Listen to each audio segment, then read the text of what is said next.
कि रविवार को हुई यूकेएसएसएससी परीक्षा को लेकर एक बहुत बड़ी ये जानकारी सामने आई।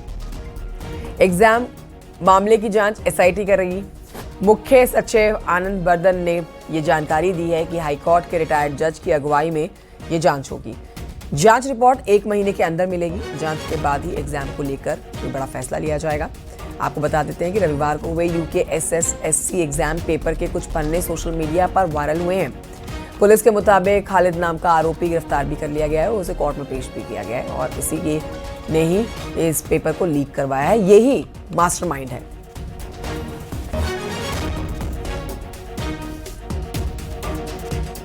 कोई भी व्यक्ति कुछ भी तथ्य, कोई भी सूचना, कोई भी जानकारी अगर देना चाहें तो माननीय न्यायाधीश को दे सकते हैं, संबंधित एसआईटी को दे सकती है और यह पूरी जांच प्रक्रिया 1 माह में संपूर्ण किया जाएगा। और तब तक के लिए अधीनस्थ जन सेवा आयोग से यह अनुरोध किया जाएगा कि ये जो 21 सितंबर को परीक्षा आयोजित की गई थी उसके संबंध में कोई अग्रतर कार्रवाई न की जाए और इसमें जांच में जो भी दोषी पाए जाएंगे, जो भी व्यक्ति, उनके खिलाफ कठोर कार्रवाई की जाएगी। यूकेएसएसएससी पेपर मामले में मास्टरमाइंड खालिद को पुलिस ने कोर्ट में पेश भी कर दिया है।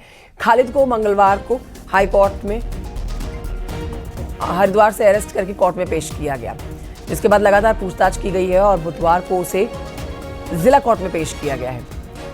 आरोपी खालिद से पूछताछ में बड़ा खुलासा हुआ है कि आरोपी ने पहले ही जाकर सेंटर पर मोबाइल फोन प्लांट किया था और इसीलिए चेकिंग के दौरान उसका मोबाइल फोन पकड़ में नहीं आया। एग्जाम सेंटर पर उसने अपने मोबाइल से पेपर की फोटो ली, जिसके बाद वॉशरूम से ही उसने अपनी बहन साबिया को ही पेपर की फोटो भेज दी। साबिया ने पेपर की फोटो सुमन को भेजी, जिसके बाद सुमन ने पेपर के उत्तर को वापस साबिया को भेजा। जिसके बाद साबिया ने वापस खालिद के उसी नंबर पर उत्तर भेजे और फिर बाद में खालिद ने दोबारा से बाथरूम जाकर आंसर देखे। 4 जगह से अपना फॉर्म भरा, जिसमें कि उसने फ़ोन नंबर चेंज किए हैं और अपने फादर का नाम चेंज करके फॉर्म भरा है। तो उसके जो 4 सेंटर पड़े वो उसमें से 2 हरिद्वार में थे और 2 टिहरी में सेंटर पड़े। जो 2 हरिद्वार के सेंटर थे वो पास में थे इसके घर के। तो इसने ये सोचा था कि मैं एक बार सेंटर में जाकर अगर मैं कोई मोबाइल प्लांट कर सकता हूँ तो वो देख लेता हूँ। तो ये 17 तारीख को सेंटर में गया था, लेकिन वहाँ पर ये उस दिन नहीं देख पाया क्योंकि वहाँ पे क्लासेस चल रही थी। तो इसने वहाँ पर जाकर वो एक मोबाइल फ़ोन आईफोन मिनी 12 वो इसने वहाँ पर जाकर प्लांट कर दिया। लव जिहाद, लैंड जिहाद के बाद अब प्रदेश में धामी सरकार नकल जिहाद करने वालों पर सख्त है। उन कोचिंग इंस्टीट्यूट्स पर एक्शन लेने की अब तैयारी है जहां पर नकल माफिया सक्रिय है। मुख्यमंत्री पुष्कर सिंह धामी ने नकल के खिलाफ अपना एजेंडा साफ कर दिया है। देखिए रिपोर्ट।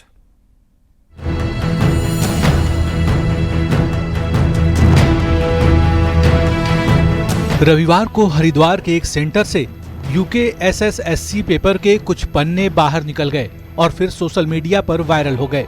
इस पर विवाद हुआ तो अब धामी सरकार सख्त नजर आ रही है। मुख्यमंत्री पुष्कर सिंह धामी ने इस पूरे मामले पर बड़ा बयान दिया है और इसे नकल जिहाद बता दिया है। उन्होंने कहा कि प्रदेश में कोचिंग माफिया और नकल माफिया एक साथ मिलकर प्रदेश में नकल जिहाद फैलाने की साजिश रच रहे हैं। छात्रों के भविष्य के साथ कुछ लोग खिलवाड़ कर रहे हैं। उन जिहादियों को सरकार मिट्टी में मिलाने का काम करेगी। युवाओं के भविष्य को अंधकार में धकेलने के लिए संगठित होकर पेपर लीक कराने के षड्यंत्र रचे जा रहे हैं।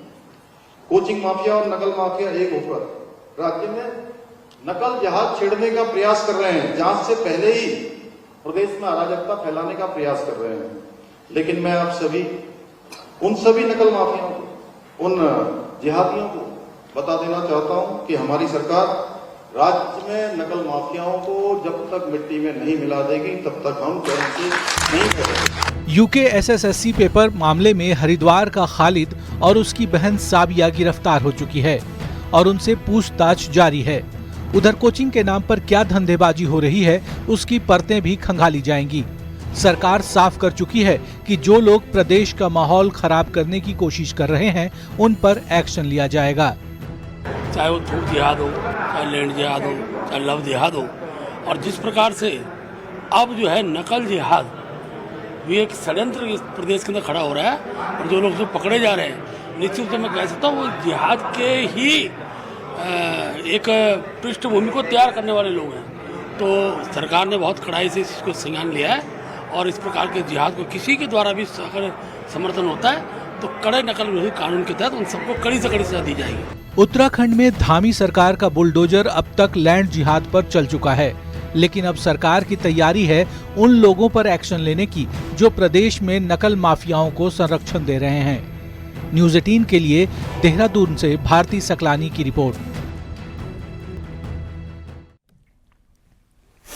नकल जिहाद पर कांग्रेस की भी प्रतिक्रिया सामने आई है और कांग्रेस कह रही है कि नकल कराने का काम बीजेपी से जुड़े लोग कर रहे हैं। वहीं बीजेपी ही अपने लोगों को पेपर लीक कराकर ये काम करवा रही है। बीजेपी ही पेपर लीक जिहाद चला रही है, ये कांग्रेस का बड़ा आरोप है। कांग्रेस ने इस मामले में सीबीआई जांच की मांग की है। 26 सितंबर को पूरे प्रदेश में प्रदर्शन की बात कांग्रेस कर रही है। पेपर लीक के मामले में भारतीय जनता पार्टी के लोग ही गिरफ्तार हो रहे हैं। क्या भारतीय जनता पार्टी ही पेपर लीक जिहाद का संचालन कर रही है? पेपर लीक करने का प्रशिक्षण वही तो नहीं अपने कार्यकर्ताओं को दे रही है? ये सवाल जनता के मन में है।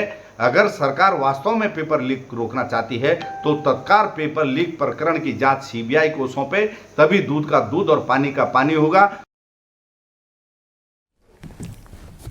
खबर देहरादून से अगली, जहां पर कुआंवाला पर जीएसटी बचत उत्सव पर जागरूकता कार्यक्रम का आयोजन किया गया है, जिसमें सीएम धामी शामिल हुए हैं और लोगों को उन्होंने जागरूक भी किया है, उनसे मुलाकात की, चर्चा की गई है। इस दौरान सीएम धामी ने आम जनता से जीएसटी दरों में छूट मिलने पर प्रधानमंत्री नरेंद्र मोदी का आभार जताया। देश भर में जीएसटी दरों में छूट मिली है, उससे खुशी की लहर है। सीएम धामी ने कहा कि जीएसटी स्लैब में सुधार से लाखों परिवारों और छोटे कारोबारियों को आर्थिक लाभ होगा। सभी ने मुझे बताया है कि उनकी जो बिक्री है इस दौरान बहुत बढ़ गई है, और जो जरूरतमंद चीजें हैं, जैसे यहाँ पर अभी मैं पूछ रहा था, कल मैंने फ्रिज से लेकर पेस्ट्री से लेकर तमाम प्रकार के खाने पीने के सामान थे, तमाम डेली मर्रा के उपयोग की वस्तुएं थी, आज भी साबुन से लेकर पेस्ट से लेकर घी, और ये सभी वस्तुएं जो सस्ती हुई हैं, उससे एक तो लोगों की बचत होगी, ये बचत उत्सव भी है, और साथ में बिक्री का भी, दुकानदारों की बिक्री भी बहुत बड़ी है।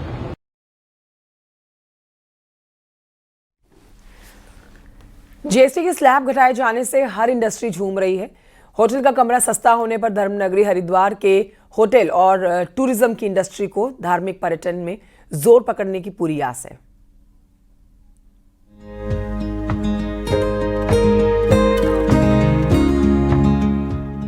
मॉनसून सीजन में उत्तराखंड में कई जगह आई आपदा की वजह से पर्यटक नहीं पहुंच रहे हैं, जिसकी वजह से हरिद्वार में सन्नाटा पसरा हुआ है। हालांकि जीएसटी की नई दरें लागू होने के बाद सामानों के साथ होटल का किराया भी सस्ता हो गया है, जिसके बाद सैर सपाटे और धार्मिक यात्रा के लिए निकल रहे लोग होटल के कमरे सस्ते होने से खुश हैं।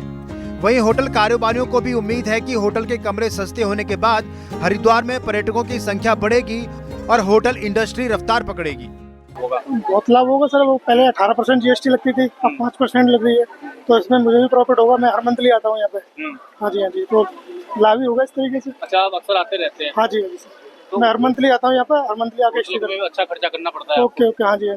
तो अब खर्चा कम होगा तो उससे आम आदमी फायदा? हाँ, बिल्कुल फायदा होगा सर। आप जानते हैं हरिद्वार में ज्यादातर एक बजट क्लाइंट आता है, ज्यादातर एक धार्मिक क्लाइंट आता है, उसके लिए तो ये बहुत ही बड़ा चेंज है। मुझे लगता है कि बहुत सारे लोग ट्रैवल भी करेंगे और होटल वालों को भी अच्छी सुविधा उपलब्ध कराने का ये, उसमें होटल वाला भी और खर्चा कर सकेगा ताकि अच्छी सुविधा उपलब्ध करा सके वो।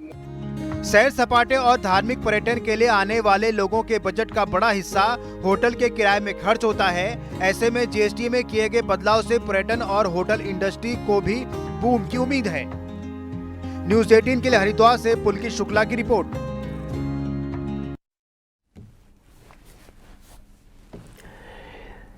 उधर देहरादून में सीएम धामी ने पंडित दीनदयाल उपाध्याय की जयंती पर श्रद्धांजलि दी है। सीएम धामी ने कहा है कि अंत्योदय के प्रेरणता, महान चिंतक और दूरदर्शी विचारक पंडित दीनदयाल उपाध्याय जी की जयंती पर उन्हें नमन। सीएम धामी ने यह भी कहा कि पीएम मोदी के कुशल नेतृत्व और मार्गदर्शन में हमारी सरकार अंत्योदय के विचारों को आदर्श मानकर योजनाओं का लाभ समाज के अंतिम पायदान तक पहुंचाने के लिए सतत और संकल्पित प्रयास कर रही है।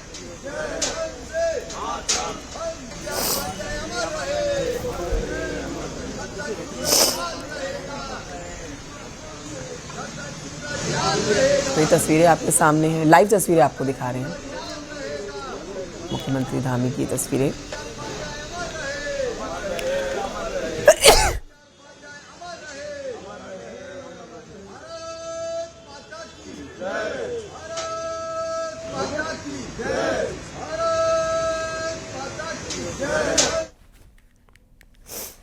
देश में 83,000 से ज्यादा शाखाएं चला रहे राष्ट्रीय स्वयंसेवक संघ यानी कि आरएसएस का कहना है कि संघ के शताब्दी वर्ष में इस साल अगले साल उत्तराखंड में बड़े पैमाने पर कार्यक्रम होंगे।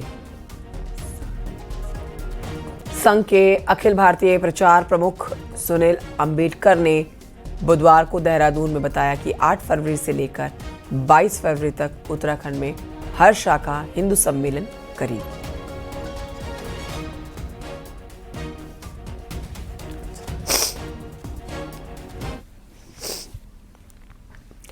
खबर ऋषिकेश से, जहां पर मुनिकीरेती इलाके में नीम बीच पर नहाने के दौरान एक युवक और एक युवती गंगा की तेज धारा में बह गए, लेकिन युवती को स्थानीय लोगों के द्वारा बचा लिया गया, बाहर निकाल लिया गया, अस्पताल में भर्ती कराया गया, जबकि युवक की तलाश अब भी जारी है।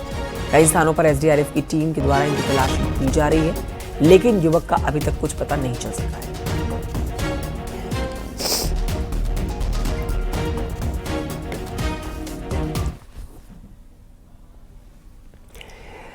तहसीलों में अक्सर लोगों को अपने कामकाज के लिए परेशान करते हुए आपने देखा होगा, और आपको लगता होगा कि दूरदराज की तहसीलों में ही ये हाल है, लेकिन तहसीलों का बुरा हाल तो कुमाऊं के सबसे बड़े शहर में भी है, जहां पर लोग अपने काम के लिए इधर उधर भटकते हुए नजर आते हैं। देखिए रिपोर्ट। इससे पहले हो चुके हैं, इससे पहले सारे निस्तारे थे। लोगों की परेशानी सुनते ये हैं कुमाऊं के कमिश्नर दीपक रावत। दीपक रावत के सामने ज्यादातर वो लोग अपनी समस्या लेकर आते हैं जिन्हें पटवारी से लेकर तहसीलदार और एसडीएम तक ठुकरा देते हैं, या जो सरकारी दफ्तरों के चक्कर लगाते लगाते परेशान हो जाते हैं। लेकिन पटवारी, तहसीलदार और एसडीएम से केवल आम लोग ही परेशान नहीं हो रहे, बल्कि कानून का कोट पहनने वालों के भी पसीने छूट रहे हैं। आप हल्द्वानी एसडीएम कोर्ट में बार के पुराने अध्यक्ष को ही सुन लीजिए, जो बता रहे हैं कि जमीन के बंटवारे के आदेश को किस तरह से पटवारी टरका रहे हैं। कोर्ट के आदेशों के बावजूद पटवारी काम नहीं कर रहे। कतिपय मामलों में 6-7 साल के भी हैं, जिनमें जो है हल्का पटवारी लोगों को बार बार सम्मन भेजने और माननीय अदालत द्वारा कई बार रिमाइंडर भी भेजे गए हैं कई मामलों में कि आपको इसमें कुर्रे भेजें, लेकिन वो इससे गंभीरता से नहीं ले रहे थे, जिससे वादकारियों को अनावश्यक परेशानियों का सामना करना पड़ता था और उससे अधिवक्ताओं की गरिमा को भी जो है ठेस पड़ती थी। वो अधिवक्ताओं के लिए एक गलत मैसेज जाता था। कुमाऊं कमिश्नर के सामने भी लोगों की ये समस्या खुलकर सामने आई। कमिश्नर को लोगों ने बताया कि छोटे से कामकाज के सिलसिले में किस तरह से उन्हें लगातार टरकाया जा रहा है। इसके बाद कमिश्नर ने समाधान का भरोसा दिया है। तो उसमें एसडीएम हल्द्वानी को आज मैं रिटर्न में डायरेक्शंस दे रहा हूँ, और इसमें एसडीएम न्यायिक जो कि लाल कुआं की एसडीएम अभी हैं, उनको भी निर्देश दे रहा हूँ कि ऐसे सभी मामले जहाँ पे कुर्रे बनाने के आदेश निर्गत हो चुके हैं और उसके बावजूद कुर्रे नहीं बनाए गए हैं, उनकी सूची शनिवार को लेके मुझे दिखाएं, और इसमें अगर कोई संतोषजनक जवाब कोई नहीं दे पाएगा तो उसमें कार्रवाई भी कीजिए। जाहिर है लोग समस्याओं का समाधान न होने की वजह से बड़े अधिकारियों तक पहुँचते हैं, लेकिन बड़े अधिकारियों तक पहुंचते पहुंचते उनकी चप्पल घिस रही। ऐसे में आम जनता की चप्पलें न घिसें, इसका इंतजाम होना जरूरी है। हल्द्वानी से न्यूज़ 18 के लिए शैलेंद्र नेगी की रिपोर्ट।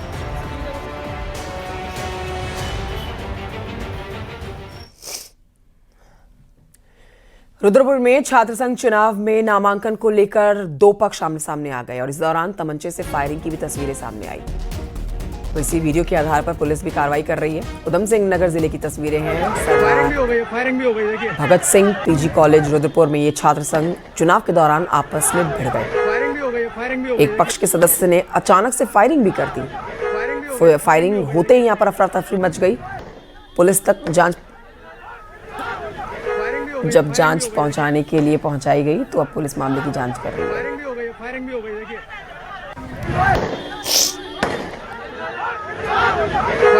फायरिंग भी हो गई देखिए। हल्द्वानी से खबर है, जहां पर बुधवार को कुमाऊं के सबसे बड़े MBPG डिग्री कॉलेज में छात्र संघ चुनाव के लिए नामांकन की हलचल तेज दिखी।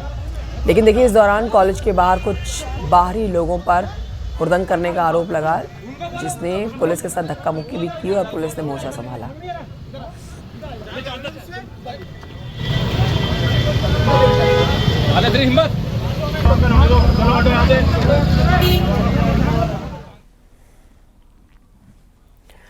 पिथौरागढ़ कैंपस में छात्र संघ चुनाव के दौरान छात्रों के एक गुट ने जमकर हंगामा किया। छात्रों का आरोप है कि जिस पद के लिए नामांकन पत्र लिया गया है उसी पद पर नामांकन होना चाहिए, लेकिन कुछ छात्रों के लिए ये नियम तोड़ा गया है।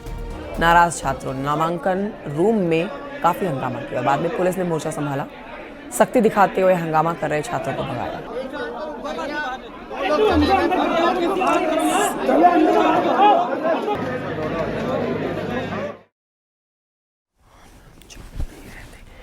एक दौर था जब पिथौरागढ़ छात्र संघ चुनाव में कड़ा मुकाबला देखने को मिलता था, लेकिन आज हालात पूरी तरह से बदले हुए नजर आ रहे हैं। अध्यक्ष और महासचिव जैसे अहम पदों पर कोई मुकाबला ही नहीं दिखाई दे रहा है। छात्र राजनीति से छात्रों की ये दूरी कई सवाल खड़े कर रही है।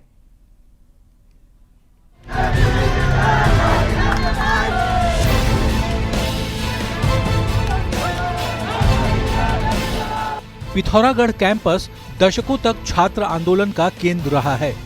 यहाँ के छात्रों ने नशा नहीं रोजगार दो और राज्य आंदोलन में बढ़ चढ़कर हिस्सेदारी की थी।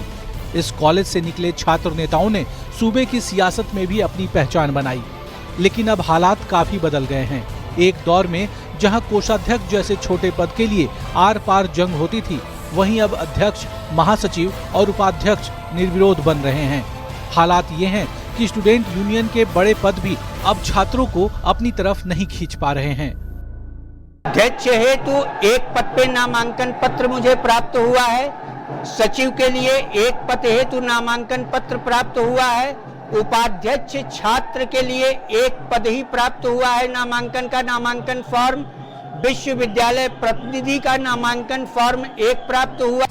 कैंपस में अध्यक्ष, उपाध्यक्ष, महासचिव के साथ ही सांस्कृतिक सचिव, विश्वविद्यालय और शिक्षा संकाय प्रतिनिधि पद पर एक ही नामांकन हुआ है।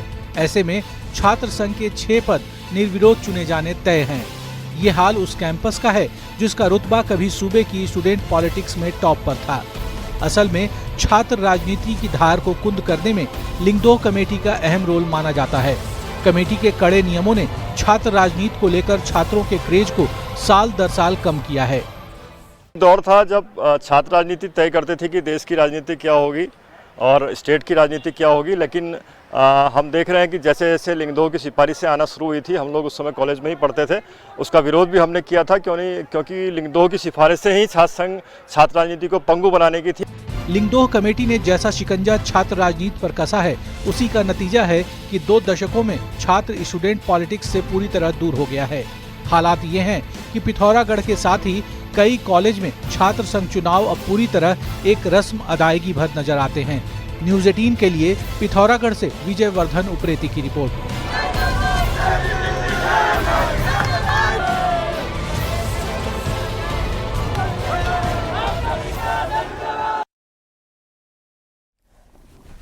हाल ही में राजधानी देहरादून और आसपास के इलाकों में आई भीषण आपदा ने कई लोगों के घर छीन लिए। ऐसे कई प्रभावित मसूरी विधानसभा क्षेत्र अंतर्गत आने वाले गांवों में रहते हैं। मसूरी के विधायक और राज्य सरकार में कैबिनेट मंत्री गणेश जोशी ने ऐसे परिवारों के लिए मदद करने का अपना हाथ आगे बढ़ाया है। अब उन्होंने प्रभावितों को राशन दिया, साथ ही 2 परिवारों को गैस सिलेंडर और टीन शेड भी उपलब्ध कराए हैं।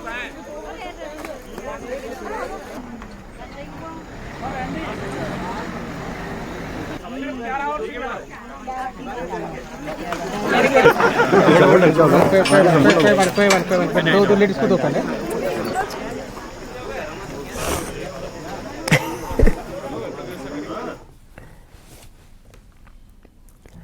नैनीताल झील में अब गोल्डन महाशीर मछली भी सैलानियों को देखने को मिलेंगी। पंतनगर विश्वविद्यालय से मत्स्य विभाग ने झील में गोल्डन महाशीर समेत 5 प्रजाति के मछलियों के बीज छोड़े हैं। झील की जैव विविधता कायम रखने के लिए झील में सिल्वर, कॉप, महाशीर समेत अन्य 7000 मछलियों के बीजों को डाला गया है। नैनीताल झील का सिर्फ पर्यटन के लिए ही महत्व नहीं है, बल्कि इस झील से पानी की आपूर्ति भी शहर के लिए होती है। इसके पानी को स्वच्छ बनाए रखने के लिए पंतनगर यूनिवर्सिटी काम कर रही है। आज हम लोग ने झील में 5 प्रकार की प्रजातियों का संचय किए। जो वातावरण उपयोगी मछलियां हैं उन्हीं का संचय किया गया है। इसमें सिल्वर कार्प है, गोल्डन महाशीर है, लेबियोगोनियस करके एक प्रजाति है, लेबियोटाइचिलस एक प्रजाति है और एक चगुनिया है। इन 5 प्रजातियों का संचय किया गया। संस्कृति नगरी अल्मोड़ा में 150 साल पहले से रामलीला का इतिहास जुड़ा हुआ है। 1860 में सबसे पहले भद्रेश्वर से कुमाऊं में रामलीला की शुरुआत हुई। कलाकार मंचन के साथ ही गायन भी खुद करते हैं। देखिए रिपोर्ट।